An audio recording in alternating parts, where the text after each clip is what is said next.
ધીમે ધીમે ધીમે ધીમે યુટ્યુબમાં અર્નિંગ થઈ મારી, હું ઇવેન્ટ્સ કરું છું. મેં મારા જીવનમાં મેં આ જાહેર જનતામાં કે મીડિયામાં મેં કદાચ નહીં તો 1000 વખત કીધું છે કે હું મારી ઇન્કમના 99% રૂપિયા ગરીબો પાછળ વાપરું છું. એક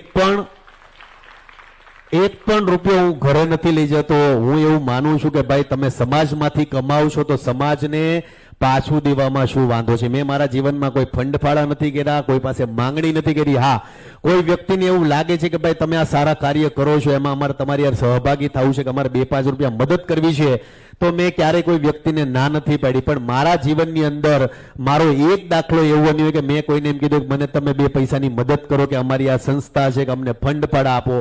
કારણ કે આપણી ગુજરાતી પ્રજા એવી છે કે તમે કોઈ પાસે માગો ને તો તમારી વેલ્યુ ડાઉન થાય, તમારું કદ ઘટી જાય છે. પણ તમારા કામને જોઈને કોઈ વ્યક્તિ એવું કહેતો હોય કે ભાઈ આ તમે કામ મસ્ત કરો છો, મારે 2 થેલી સિમેન્ટ આપી છે, તો મેં ક્યારે કોઈ વ્યક્તિ ના નથી પડી.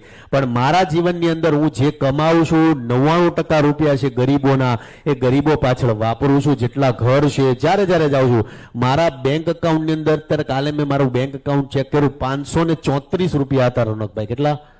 534 રૂપિયા હતા મારા ઘર અકાઉન્ટ.